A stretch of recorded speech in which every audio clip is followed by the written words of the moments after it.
প্রথম দিনে দুর্নীতি বিরোধী বার্তা প্রধানমন্ত্রীর, জাতীয় স্মৃতিসৌধে শ্রদ্ধা, রাতে জাতির উদ্দেশ্যে ভাষণ। নতুন সরকারের প্রথম 6 মাসের অগ্রাধিকার আইন শৃঙ্খলা, দুর্নীতি ও দ্রব্যমূল্য নিয়ন্ত্রণ।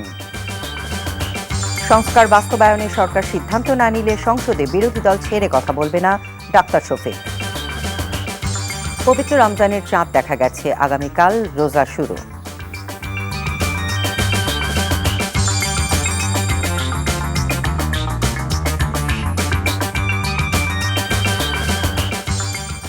আসসালামু আলাইকুম, ফারহানা জামান টিউলিপ স্বাগত জানাচ্ছি এনটিভির সন্ধ্যার খবরে। ক্রাউন সিমেন্ট শিরোনাম দেখছিলেন, এবারে নিয়ে যাচ্ছি পুরো খবরে। আনুষ্ঠানিকভাবে যাত্রা শুরু করল প্রধানমন্ত্রী তারেক রহমানের নেতৃত্বাধীন বিএনপি সরকার। মন্ত্রিসভার বৈঠকে দুর্নীতির বিরুদ্ধে জিরো টলারেন্সের কথা নতুন মন্ত্রী প্রতিমন্ত্রীদের স্পষ্ট জানিয়েছেন প্রধানমন্ত্রী। প্রথম দিনের সচিবালয় মন্ত্রিসভার বৈঠকে সভাপতিত্ব করেন তিনি। বিএনপি নির্বাচনী ইশতেহারের ওপর জনগণের রায় দিয়েছে, ক্ষমতায় এনেছে উল্লেখ করে আইন মোতাবেক সেসব বাস্তবায়নে সচিবদের নির্দেশনা দিয়েছেন প্রধানমন্ত্রী তারেক রহমান। মন্ত্রিসভার বৈঠকের পর ব্রিফিংয়ে স্বরাষ্ট্রমন্ত্রী সালাউদ্দিন আহমেদ একথা জানান। সচিবালয়ে প্রধানমন্ত্রী তারেক রহমানকে উষ্ণ অভ্যর্থনা এবং শুভেচ্ছা জানান সচিবরা।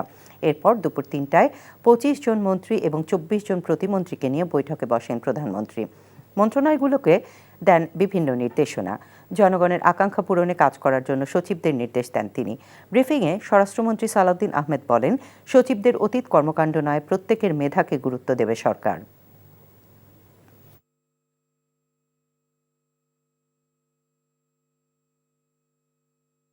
সেক্রেটারিদের উদ্দেশ্যে অ্যাড্রেস করেছেন।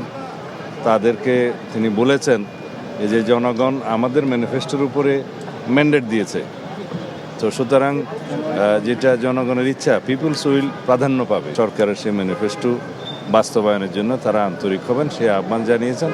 এবং সবাইকে আমরা বলেছি যে কে কার কি অ্যাফিলিয়েশন আছে সেটা আমরা দেখব না, আমরা মেরিট ভিত্তিতে সবাইকে যাচাই করব। আইন শৃঙ্খলা নিয়ন্ত্রণ, দুর্নীতি রোধ ও দ্রব্যমূল্য সহনীয় রাখতে কাজ করবে সরকার। সেই সঙ্গে জুলাই হত্যাকাণ্ডের বিচার চলবে স্বাভাবিক গতিতে। সচিবালয়ে নিজ নিজ দফতরে যোগ দিয়ে প্রথম কর্মদিবসে এসব কথা জানান নতুন সরকারের মন্ত্রী প্রতিমন্ত্রীরা। তারা বলেন, গণতন্ত্রের পথে চলবে বিএনপি সরকার। দেখুন হাসান মাহমুদের রিপোর্ট। দীর্ঘ ব্যবধানে সচিবালয়ে এসেছেন পুরনো মন্ত্রীরা, আর একেবারেই নতুন যারা মন্ত্রণালয়ের দায়িত্ব পেয়েছেন তারাও প্রথম কর্মদিবসে সচিবালয়ে নিজের দপ্তরে নতুন অভিজ্ঞতার মুখোমুখি। সামনে জনগণকে দেয়া প্রতিশ্রুতি বাস্তবায়নের দীর্ঘ চ্যালেঞ্জ। প্রধানমন্ত্রী তারেক রহমান সহ নতুন মন্ত্রী প্রতিমন্ত্রীদের আগমনকে কেন্দ্র করে সচিবালয়ে ছিল কর্মব্যস্ত মুখরতা। কর্মকর্তারা ফুল দিয়ে স্বাগত জানিয়েছেন সবাইকে। নতুন পথচলায় নানা চ্যালেঞ্জ উতরে জনগণের প্রত্যাশাকে এগিয়ে রাখবে বিএনপি সরকার।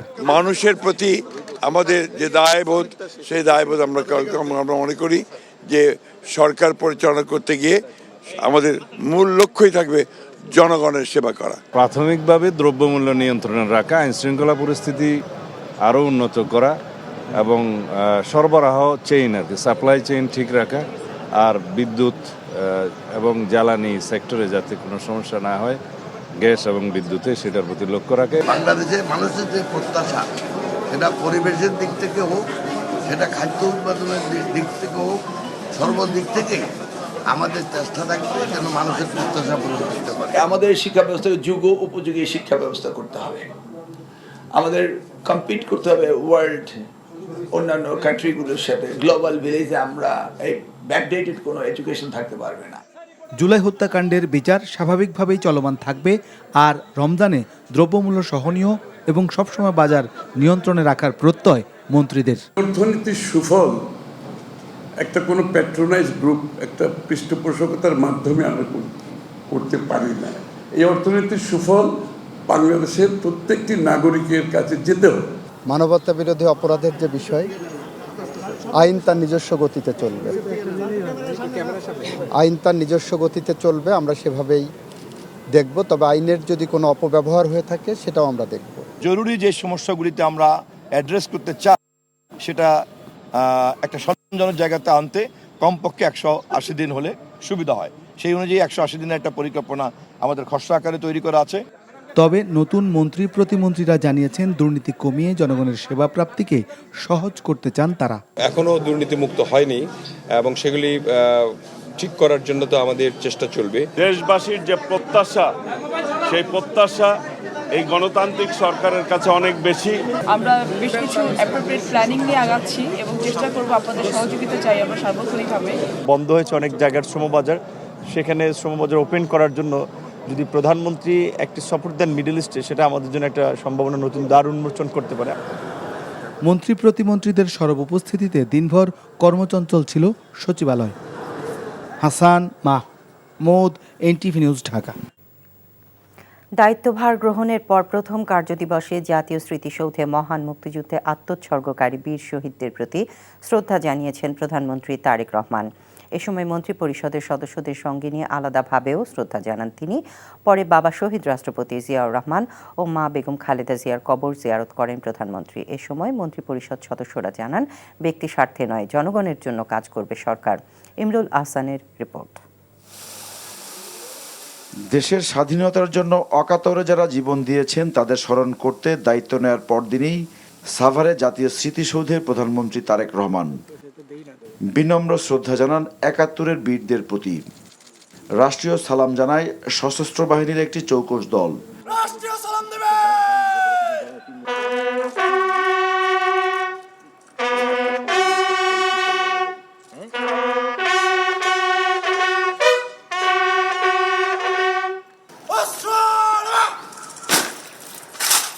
এরপর মন্ত্রিসভার সদস্যদের নিয়ে শহীদ বেদিতে শ্রদ্ধা জানান তারেক রহমান। জাতীয় স্মৃতিসৌধের পরিদর্শন বইতেও স্বাক্ষর করেন প্রধানমন্ত্রী। স্মৃতিসৌধ প্রাঙ্গণে গাছের চারাও রোপণ করেন তারেক রহমান। পরে সাংবাদিকদের আমির খসরু মাহমুদ চৌধুরী বলেন, মুক্তিযুদ্ধ ও ২৪-এর গণ অভ্যুত্থান দুটোকে মর্যাদা দিতে চায় বিএনপি। বলেন, দেশের স্বার্থে বাংলাদেশকে গড়তে চায় নতুন সরকার।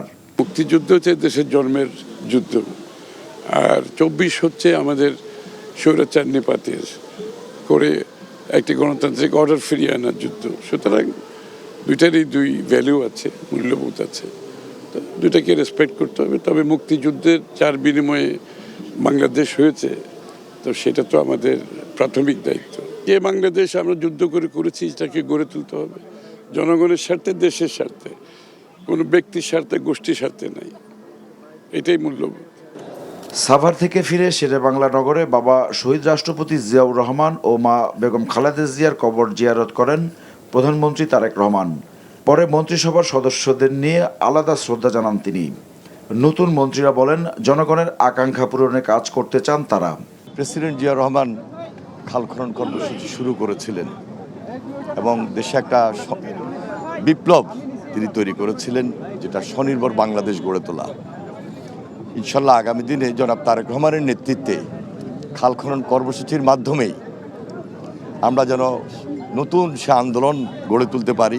আমাদের যে 3টি মন্ত্রণালয় আছে সেটা বাংলাদেশের জন্য মধ্যে খুবই গুরুত্বপূর্ণ মন্ত্রণালয় এবং সেটাকে ফাংশন করানো খুবই জরুরি যদি উন্নয়নটাকে দৃশ্যমান করতে হয়, যদি অর্থনীতিকে সচল করতে হয়।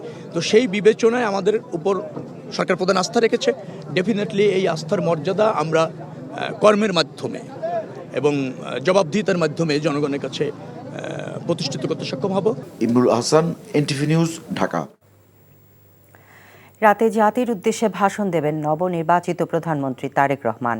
রাত 10:45 রাষ্ট্রীয় সম্প্রচার মাধ্যম বিটিভিতে তার এই ভাষণ সম্প্রচার করা হবে। শপথ নেওয়ার পরদিনই জাতির উদ্দেশ্যে ভাষণ দিচ্ছেন প্রধানমন্ত্রী তারেক রহমান। দেশের 11তম ব্যক্তি হিসেবে গতকাল প্রধানমন্ত্রীর শপথ নেন তিনি। প্রধানমন্ত্রী তারেক রহমানের নেতৃত্বাধীন নতুন মন্ত্রিসভার সদস্যদের আনুষ্ঠানিকভাবে দপ্তর বণ্টন করে প্রজ্ঞাপন জারি করেছে মন্ত্রিপরিষদ বিভাগ। প্রধানমন্ত্রী তারেক রহমান ছাড়াও মন্ত্রিসভার 25 জন পূর্ণমন্ত্রী ও 24 জন প্রতিমন্ত্রী রয়েছেন। রুলস অফ বিজনেস অনুযায়ী প্রধানমন্ত্রী মন্ত্রী প্রতিমন্ত্রীদের মন্ত্রণালয় বা বিভাগের দায়িত্ব বণ্টন করেন। প্রধানমন্ত্রী তারেক রহমানের হাতে রাখা হয়েছে মন্ত্রিপরিষদ বিভাগ, প্রতিরক্ষা মন্ত্রণালয় ও সশস্ত্র বাহিনী বিভাগের দায়িত্ব। পূর্ণমন্ত্রীদের মধ্যে মির্জা ফখরুল ইসলাম আলমগীর স্থানীয় সরকার, পল্লী উন্নয়ন ও সমবায় মন্ত্রণালয়, আমির খসরু মাহমুদ চৌধুরী অর্থ ও পরিকল্পনা মন্ত্রণালয়ের দায়িত্ব পেয়েছেন, সালাউদ্দিন আহমেদ স্বরাষ্ট্র মন্ত্রণালয়ের দায়িত্ব পেয়েছেন। বিএনপি চেয়ারম্যান তারেক রহমানের নেতৃত্বে যাত্রা শুরু করল দেশের নির্বাচিত নতুন সরকার, যেখানে জায়গা হয়েছে ৪৯ জন অভিজ্ঞ, মেধাবী ও তরুণ নেতৃত্বের। আইন শৃঙ্খলা পরিস্থিতির উন্নতি, দ্রব্যমূল্য নিয়ন্ত্রণ ও শিক্ষাকে ঢেলে সাজানো সবচেয়ে বড় চ্যালেঞ্জ বলে মনে করছেন শিক্ষাবিদ ও রাজনৈতিক বিশ্লেষক অধ্যাপক ডক্টর আনোয়ারুল্লাহ চৌধুরী। আরও জানাচ্ছেন ওবায়দুল্লাহ মামুন। আমি বাংলাদেশের প্রতি ত্রয়োদশ জাতীয় সংসদ নির্বাচনে নিরঙ্কুশ বিজয়ের মধ্য দিয়ে 2 দশক পর তারেক রহমানের নেতৃত্বে চতুর্থবারের মতো সরকার গঠন করল বিএনপি। সংবিধানের এই 20 বছর বিএনপিকে পার করতে হয়েছে নানা চড়াই উতরাই। দীর্ঘ পথ পরিক্রমার সমাপ্তি ঘটেছে ব্যালট যুদ্ধ শেষে বিএনপি চেয়ারম্যান তারেক রহমান, প্রধানমন্ত্রী সহ 50 জন মন্ত্রী প্রতিমন্ত্রীর শপথ পাঠের মধ্য দিয়ে দেশ প্রবেশ করেছে গণতান্ত্রিক অভিযাত্রায়। বিএনপি নেতৃত্বাধীন তারেক রহমানের সরকারকে ইতিবাচক উল্লেখ করে রাজনৈতিক বিশ্লেষকরা বলেন, এটি নবীন ও প্রবীণের মন্ত্রিসভা। বিরোধী দলকে সাথে নিয়ে আগামীতে সরকার রাষ্ট্র গঠনে গুরুত্বপূর্ণ ভূমিকা রাখতে সক্ষম হবে। সংসদীয় গণতন্ত্রে বিরোধী দলও কিন্তু আপনার সরকারের অংশ। তাই বিরোধী দল জামাতে ইসলাম বা এনসিপি বা আরও যারা আছে, তারা সরকারের গঠনমূলক সমালোচনা করবে। এটা করবে, এটা সংসদীয় গণতন্ত্রের রীতি এটা। এবং এই গঠনমূলক সমালোচনার মধ্য দিয়ে রাষ্ট্রের এই গণতান্ত্রিক অগ্রযাত্রা অব্যাহত থাকবে। তবে এই সরকারের সামনে আইন শৃঙ্খলা পরিস্থিতির উন্নতি, দ্রব্যমূল্য নিয়ন্ত্রণ ও মূল্যস্ফীতির লাগাম টানা এবং দুর্নীতি রোধ করাই হবে বড় চ্যালেঞ্জ। প্রথম চ্যালেঞ্জ হলো আইন শৃঙ্খলা পরিস্থিতির উন্নতি ঘটানো। কারণ দেখেন, এই দেশের গরিব মানুষ, গ্রামের মানুষ, তারা কি চায়? তারা চায় 2 বেলা পেট ভরে ভাত খেতে, রাতে শান্তিতে ঘুমাতে। যে দ্রব্যমূল্যের ঊর্ধ্বগতি, এটা রোধ করতে হবে। এখানে মূল্যস্ফীতির হার বেশি। এই যে বাজার মূল্য কেন বাড়ে? এটা সিন্ডিকেট বাজার মূল্য নিয়ন্ত্রণ করে। এছাড়া অগ্রাধিকার ভিত্তিতে প্রথম 100 দিনের কর্মসূচি গ্রহণ করতে পারে বিএনপির এ সরকার। Obaidullah Mamun, NTV news, Dhaka. সংস্কার বাস্তবায়নে সরকার সিদ্ধান্ত না নিলে সংসদে বিরোধী দল ছেড়ে কথা বলবেন না বলে জানিয়েছেন সংসদের বিরোধী দলীয় নেতা ও জামায়াত ইসলামের আমির ডাক্তার শফিকুর রহমান। রাজধানীর মিরপুরের মণিপুর স্কুল সংলগ্ন এলাকায় পরিচ্ছন্নতা কর্মসূচিতে অংশ নিয়ে তিনি একথা বলেন। সাংবাদিকদের প্রশ্নের জবাবে জামায়াতের আমির বলেন, জুলাই সনদের ভিত্তিতে গণভোটে জনরায় এসেছে। এই রায় বাস্তবায়নে ও সংস্কার উপেক্ষা করার কোনো সুযোগ নেই। সংস্কার বিষয়ে বর্তমান সরকারের ভূমিকার সমালোচনা করে তিনি আরও বলেন, জুলাই সনদের আলোকে সংস্কার বাস্তবায়ন করা সরকারের পবিত্র দায়িত্ব। এই দায়িত্বে অবহেলা করার সুযোগ নেই। সরকার যদি সংস্কার বাস্তবায়নে অবহেলা করে, তাহলে বিরোধী দল হিসেবে জামায়াত সহ 11 দলীয় জোটের সংসদ সদস্যরা তার সমালোচনা করবেন। সংস্কার প্রশ্নে কোনো আপোষ করা হবে না বলেও জানান জামায়াতের আমির। দেশের জন্য ভালো কিছু করতে চাই ইনশাআল্লাহ, আর সংস্কারের মাধ্যমে সমাজের আবর্জনা দূর করতে চাই। এই আবর্জনা রাস্তার ময়লা, ড্রেইনের ময়লা, ছড়ার ময়লা থেকে শুরু করে মানুষের মনের আবর্জনা আমরা দূর করতে চাই। জুলাইয়ের আকাঙ্ক্ষার ভিত্তিতে যে সমস্ত সংস্কার প্রস্তাব সামনে এসেছে, এই সবগুলা বাস্তবায়ন করা হবে এই সংসদের পবিত্র দায়িত্ব। যদি সরকারি দল উদ্যোগ নেয়, আমরা বিরোধী দল হিসাবে সর্বাত্মক সহযোগিতা করব। সরকার যদি উদ্যোগ না দেয়, তাহলে আমরা জনগণের হয়ে সেখানে কথা বলব। দেশের আকাশে পবিত্র রমজান মাসের চাঁদ দেখা গেছে।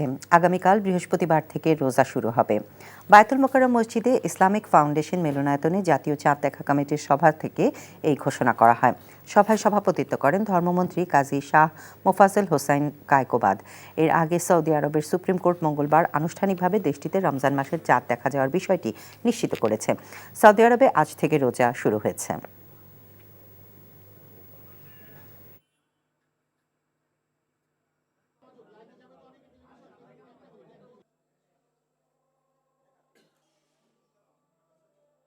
পবিত্র রমজান মাসের চাঁদ দেখা সম্পর্কে সকল জেলা প্রশাসক, ইসলামী ফাউন্ডেশনের প্রধান কার্যালয়, বিভাগীয় জেলা কার্যালয়সমূহ, বাংলাদেশ আবহাওয়া অধিদপ্তর এবং মহাকাশ ও গবেষণা এবং দূর অনুধাবন প্রতিষ্ঠান হতে প্রাপ্ত তথ্য নিয়ে পর্যালোচনা করে দেখা যায় যে বাংলাদেশের আকাশে পবিত্র রমজান মাসের চাঁদ দেখা দিয়েছে।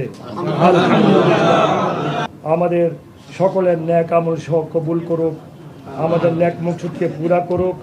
আল্লাহ পাক যে উদ্দেশ্যে যেই কারণে আমাদেরকে সরকার নিয়েছেন সেই কারণ হলো দেশের মানুষের খেদমত করা, দেশ থেকে দুর্নীতি দূর করা, দেশ থেকে অন্যায় অত্যাচার অবিচার জুলুম নির্যাতন দূর করা।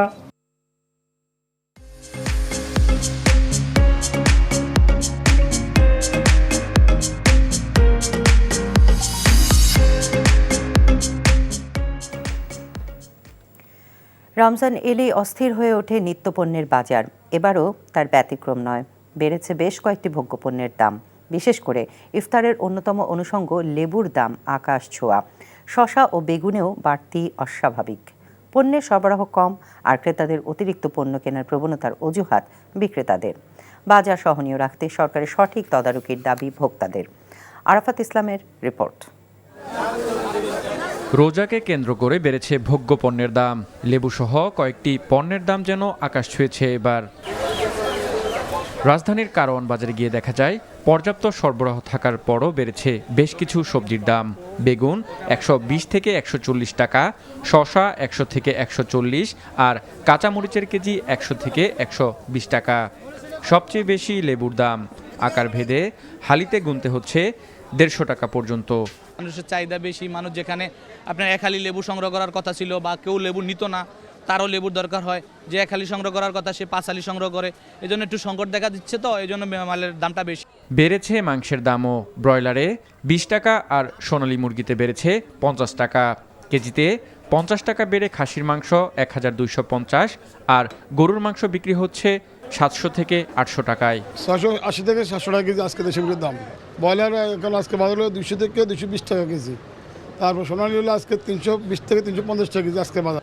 গাবতলী হাটের ভিতরে এক একটা গরুর প্রতি 10 থেকে 12,000 15,000 টাকা দাম বাড়তি, যার কারণে আমরা বাড়তি দামে আনছি, একটু বাড়তি দামে বেচতেছি। ইফতারের অন্যতম অনুষঙ্গ খেজুরের দামও বেড়েছে। ক্রেতাদের অভিযোগ, সংযমের মাসের পণ্যের দামে অসংযমী আচরণ করছে ব্যবসায়ীরা। মুনাফাখোর চক্রের লাগাম টানতে সরকারকে কঠোর হওয়ার দাবি ভোক্তাদের। খেজুরের দাম লাস্ট উইকে যেরকম ছিল, এখন মনে হচ্ছে যে রমজানের আগের দিন আমার কাছে মনে হচ্ছে এই জন্য মূল্যটা আগের চেয়ে বৃদ্ধি পেয়েছে। যারা বিক্রেতা তাদেরও আসলে দোষ না, মেন জায়গা থেকেই হয়তো সিন্ডিকেটটা চলে আসছে।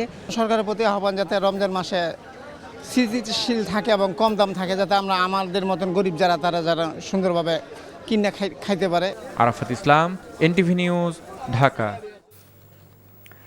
ইফতারের অন্যতম অনুষঙ্গ খেজুর আমদানিতে 50% বেশি শুল্ক কমায় বাজারে কমেছে পণ্যটির দাম। এতে কিছুটা স্বস্তিতে সাধারণ মানুষ।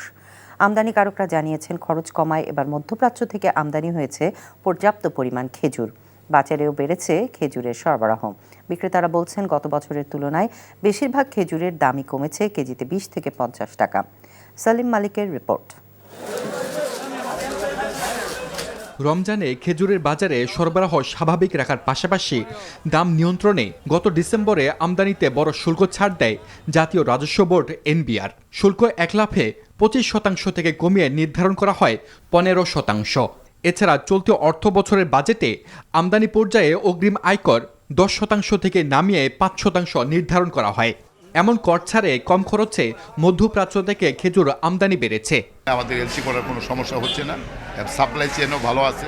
এখন আমাদের আমদানি যা প্রয়োজন আমরা ততটুকু আমরা আমদানি করতে পেরেছি। গত বছর যে পরিমাণ আমদানি ছিল তার সাথে এই বছর 20% বেশি, আর পাবলানে যথেষ্ট পরিমাণ মাল আছে।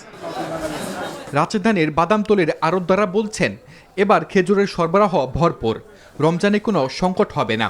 রমজানের মধ্যে কোনো খেজুরের দাম বাড়ার কোনো সম্ভাবনা নেই, আমাদের পর্যাপ্ত পরিমাণ খেজুর আছে। এখন বর্তমানে যেই দাম আছে রমজানে এই দামই থাকবে, কারণ খেজুর আসতেছে, তো সরকার এখন ব্যাট কমাই দিয়েছে না, অনেক খেজুর আসতেছে। এদিকে খুচরা বাজারে গত বছরের তুলনায় কেজি প্রতি খেজুরের দাম কমেছে বেশ খানিকটা। বড় খেজুর ছিল আপনার ধরেন 480, এখন 450 টাকা পাওয়া যাচ্ছে। ধরেন আজও ছিল 1000 টাকা, এখন 950 টাকা। মেজুল আছে আপনার 1400 টাকা, সেই খেজুর আপনি 1350 টাকা পাচ্ছে। পার কেজিতে 50 টাকা, 20 টাকা, 30 টাকা কমছে। বাজার বিশ্লেষকরা বলছেন সরবরাহ পর্যাপ্ত থাকার পরও নজরদারির দুর্বলতায় সুযোগ নিতে পারে অসাধু ব্যবসায়ী চক্র। পণ্য চাহিদা বেড়ে যাওয়ার ফলে অনেক ক্ষেত্রেই সাপ্লাইটাকে নিয়ন্ত্রণ করা হবে, অর্থাৎ সাপ্লাইটাকে সীমিত করে আপনার বাজারটাকে আরও অস্থির করে দেওয়া হবে, এবং সেটার কিন্তু অলরেডি পায়তারা চলছে। সিন্ডিকেট করে বাজার অস্থির করে তোলার চেষ্টা করা হলে কঠোর ব্যবস্থা নেওয়ার হুঁশিয়ারি জানিয়েছে জাতীয় ভোক্তা অধিকার সংরক্ষণ অধিদপ্তর। আমদানিকৃত যে খেজুর সেটা যাতে কোনো ধরনের কৃত্রিম সংকট তৈরি করতে না পারে, আমদানিকৃত পণ্যের গায়ে যে দেশ থেকে আমদানি করা হচ্ছে সেই দেশের সিল এবং যারা আমদানিকারক তাদের যাতে সিল থাকে এবং যাতে আমরা সঠিক মূল্যে উপযুক্ত সেবাটা নিশ্চিত করতে পারি। এই ক্ষেত্রে আমাদের মনিটরিং টিম থাকবে। আমরা বিভিন্ন ইন্টেলিজেন্স থেকেও বিভিন্ন সময় রিপোর্ট পাই এবং রিপোর্টের প্রেক্ষিতে সাথে সাথে কিন্তু আমাদের কার্যক্রম চলে।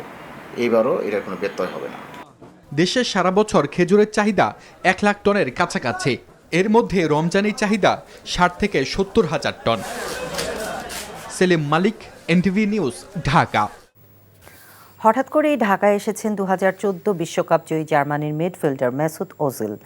বিকেলে তিনি ঢাকা বিশ্ববিদ্যালয়ে পৌঁছলে তাকে স্বাগত জানান ডাকসুর ভিপি সাদেক কায়েম। রোহিঙ্গা শরণার্থী ক্যাম্প পরিদর্শন সহ বিভিন্ন জনকল্যাণমূলক কাজে বাংলাদেশে এসেছেন সাবেক তারকা এই ফুটবলার। তুরস্ক সরকারের আওতাধীন টিকা নামের একটি প্রজেক্ট শহীদ মর্তুজা মেডিকেল সেন্টারের বেশ কিছু উন্নয়নমূলক কাজে সহযোগিতা করছে। এই উন্নয়ন প্রকল্পের উদ্বোধনের জন্যই মূলত বাংলাদেশে এসেছেন মেসুত ওজিল। তার সঙ্গে এসেছেন তুরস্কের প্রেসিডেন্ট রিসেপ তাইপ এরদোয়ানের ছেলে। পূর্ব ঘোষণা না থাকলেও বিশ্বকাপ জয়ী এই তারকাকে দেখতে ভিড় জমান বিপুল সংখ্যক শিক্ষার্থী। তবে তার আগমন সম্পর্কে অবগত নয় বাংলাদেশ ফুটবল ফেডারেশন।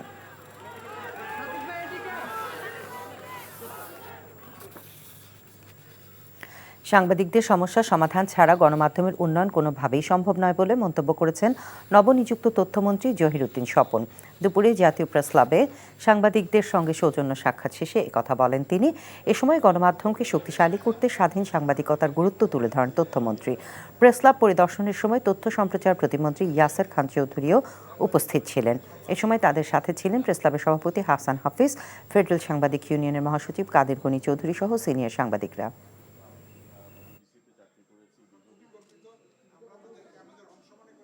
সাংবাদিক সমাজ তাদের সমস্যার সমাধান না করে গণমাধ্যমের সমস্যার সমাধান করা যাবে না।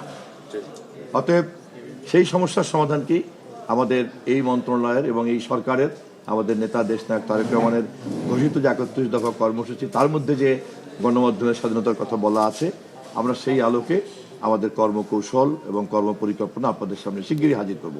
তার আগে সাংবাদিক মহল সহ সকল অংশীদারদের সঙ্গে আমরা ধৈর্যের সঙ্গে মত বিনিময় করব এবং পরামর্শ গ্রহণ করব।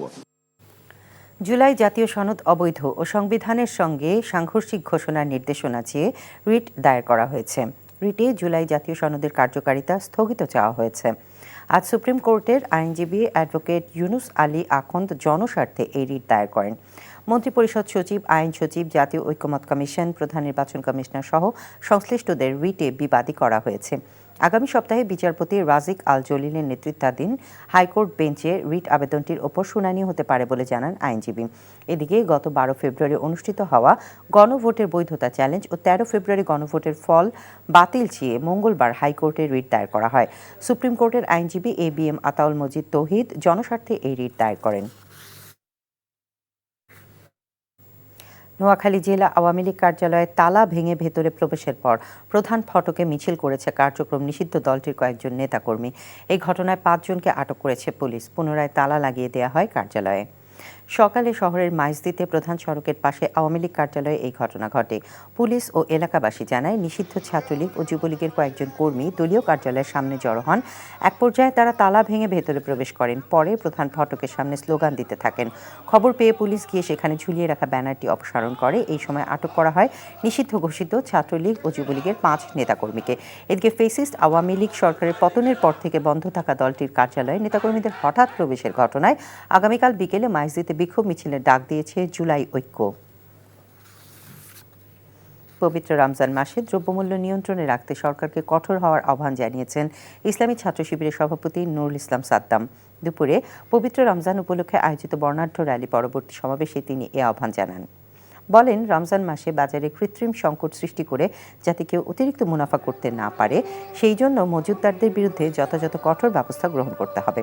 তিনি আরও বলেন, রমজানের দিন মজুর ও খেটে খাওয়া মানুষজন সবচেয়ে বেশি কষ্টের মধ্যে পড়েন। তাদের দুর্ভোগ লাঘবে সরকারকে কার্যকর পদক্ষেপ নিতে হবে। প্রয়োজনীয় নিত্য প্রয়োজনীয় পণ্যে ভর্তুকি দিয়ে হলেও বাজার স্থিতিশীল রাখার আহ্বান জানান শিবির সভাপতি। আগুনে পুড়ে যাওয়া প্রথম আলো ভবনে আজ থেকে শুরু হয়েছে আলো নামের বিশেষ শিল্পকর্ম প্রদর্শনী। ভবনের প্রতিটি তলায় ক্ষতিগ্রস্ত উপকরণ ব্যবহার করা হয়েছে। বিশাল আকৃতির এই প্রদর্শনীতে আরও রয়েছে ভিডিও চিত্র, আলোকচিত্র, ভাস্কর্য, চিত্রকলা ও কাব্যনাট্য।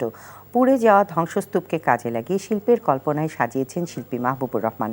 সপ্তাহব্যাপী এই প্রদর্শনী চলবে ২৮ ফেব্রুয়ারি পর্যন্ত। উদ্বোধনী দিনে বিকেল ৪টা থেকে সন্ধ্যা ৭টা পর্যন্ত খোলা থাকবে। এছাড়া প্রতিদিন বেলা ১১টা থেকে ১টা এবং বেলা ৩টা থেকে বিকেল ৫টা পর্যন্ত সবার জন্য উন্মুক্ত থাকবে প্রদর্শনী। গত ১৮ ডিসেম্বর প্রথম আলো ভবনে একদল দুষ্কৃতিকারী হামলা করে আগুন ধরিয়ে দেয়। চালানো হয় লুটপাট।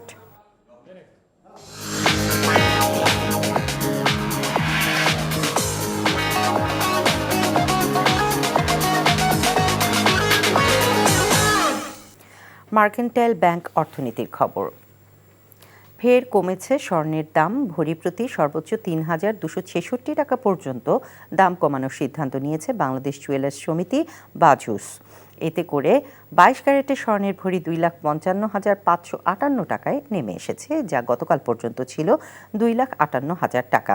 এছাড়া ২১ ক্যারেট স্বর্ণের ভরি 2,43,৯৫৩ টাকা, ১৮ ক্যারেটের প্রতি ভরি 2,09,০৭৭ টাকা আর সনাতন পদ্ধতির প্রতি ভরি স্বর্ণের দাম ১,৭১,১১১ টাকা নির্ধারণ করা হয়েছে। আর আন্তর্জাতিক বাজারে প্রতি আউন্স স্বর্ণের দাম ৪,৯৩৫ মার্কিন ডলার, যা গতকাল পর্যন্ত ছিল ৪,৯৫৮ মার্কিন ডলার। তবে অপরিবর্তিত রয়েছে রূপার দাম। তারেক রহমানের মন্ত্রিসভায় পররাষ্ট্রমন্ত্রী হিসেবে শপথ নেওয়ায় ডক্টর খলিলুর রহমানকে অভিনন্দন জানিয়েছেন ভারতের পররাষ্ট্রমন্ত্রী এস জয়শঙ্কর। বুধবার এক বার্তায় খলিলুর রহমানকে শুভেচ্ছা জানান জয়শঙ্কর।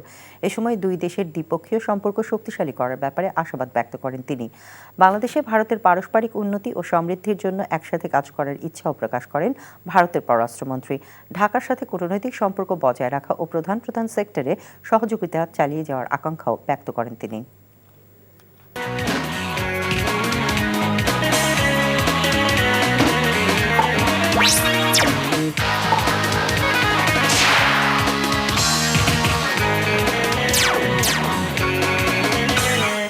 ইস্পাহানি মির্জাপুর খেলার খবর। ফেডারেশনগুলোতে প্রকৃত ও দক্ষ সংগঠকদের মূল্যায়ন করার আহ্বান নতুন ক্রীড়া প্রতিমন্ত্রী আমিনুল হকের প্রতি। এদিকে খেলাধুলার সুবিধা বাড়ানো সহ নিজেদের যথাযথ মর্যাদা চান নারী ক্রীড়াবিদরা। কুশল ইয়াসিরের রিপোর্ট।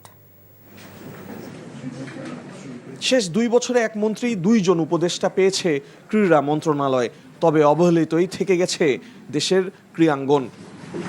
নতুন প্রতিমন্ত্রী আমিনুল হক সাবেক তারকা ফুটবলার হওয়ায় ক্রীড়া সংশ্লিষ্টদের প্রত্যাশাও অনেক বেশি। স্বল্প সময়ে বারবার ক্রীড়াঙ্গনের অভিভাবকের পরিবর্তনে নানা সমস্যায় পড়তে হয়েছে ফেডারেশনগুলোকে। এবার দীর্ঘমেয়াদী পরিকল্পনা ও এর বাস্তবায়ন চান সংশ্লিষ্টরা। নতুন গভর্নমেন্ট আসছে, 5 বছরের জন্য নির্বাচিত গভর্নমেন্ট এবং একজন অভিজ্ঞ সম্পন্ন একজন খেলোয়াড় এবং স্পোর্টস মিনিস্টার আমাদেরকে দিয়েছে বা বাংলাদেশ ফুটবল ফেডারেশনের সাথে এবং মিনিস্ট্রির সাথে আমাদের কাজ করতে সুবিধা হবে। আশা করি আমাদের যে এজেন্ডাগুলো এতদিন আমরা করতে পারিনি আমাদের বিভিন্ন প্রবলেমের কারণে, সেগুলো এখন আর অসুবিধা হবে না। ওনার স্পোর্টস নিয়ে বেশ ভালো ভালো কিছু প্ল্যান আছে, যেটা খালি ক্রিকেট বা ফুটবল কেন্দ্রিক না, ওভারঅল বাংলাদেশের অন্যান্য যেসব খেলাধুলা আছে যেগুলো একটু ইগনোরড বা লেস ইম্পর্টেন্স পায়, ওগুলোতেও মোটামুটি ভালো কাজ হবে। ক্রীড়াকে পেশা হিসেবে গড়ে তোলা, স্পোর্টস ইকোনমি সম্প্রসারণ সহ নানা পরিকল্পনা রয়েছে নতুন সরকারের নির্বাচনী ইশতেহারে। সবগুলো ফেডারেশনকে গুরুত্ব দেওয়া হবে বলে প্রত্যাশা খেলোয়াড় সংগঠকদের। স্পোর্টসটা আগায় নিতে হইলে শুধু একা আমিনুল চেষ্টা করলে হবে না, তার পাশাপাশি সবাইকেই স্যাক্রিফাইস মাইন্ডেড হইতে হবে এবং সবাই যদি সব কিছু পেতে চায় তাহলে তো হবে না। অতএব সবাইকে হেল্প করতে হবে আমিনুলকে, সেটা আমি মনে করি। সবগুলি ফেডারেশনের যারা অ্যাথলেট আছেন তারা যদি এই পর্যায়ে আসেন তাহলে আমাদের ফেডারেশনের ভাবমূর্তিগুলিও চেঞ্জ হবে এবং আর্থিক যে অভাব অনটনটা আছে সেটা থেকে অন্তত বেরোয় আসতে পারবে আমাদের অ্যাথলেটরা। নারী দেখে যে আলাদা কোনো একটা স্পেসিফিক ভাবে তারা জাজ করবে সেটা চাচ্ছি না। চাচ্ছি যে সবাইকে একভাবে দেখা হোক, ইকুয়াল ট্রিটমেন্ট, ইকুয়াল ফ্যাসিলিটিস এবং একটু সেফটি মেজার করে আমাদেরকে নিয়ে এগিয়ে যাওয়া হোক। আন্তর্জাতিক অঙ্গনে সুদৃঢ় অবস্থান তৈরিতে বাস্তব ভিত্তিক পরিকল্পনা করার আহ্বান ক্রীড়াবিদদের। কুশল ইয়াসির, এনটিভি নিউজ, ঢাকা। খবর শেষ করছি, যাবার আগে ক্রাউন সিমেন্ট শিরোনামগুলো জানিয়ে যাচ্ছি আরও একবার। প্রথম দিনে দুর্নীতি বিরোধী বার্তা প্রধানমন্ত্রীর, জাতীয় স্মৃতিসৌধে শ্রদ্ধা, রাতে জাতির উদ্দেশ্যে ভাষণ। নতুন সরকারের প্রথম 6 মাসের অগ্রাধিকার আইনশৃঙ্খলা, দুর্নীতি ও দ্রব্যমূল্য নিয়ন্ত্রণ। সংস্কার বাস্তবায়নে সরকার সিদ্ধান্ত না নিলে সংসদে বিরোধী দল ছেড়ে কথা বলবে না ডাক্তার শফিক। পবিত্র রমজানের চাঁদ দেখা গেছে, আগামীকাল রোজা শুরু।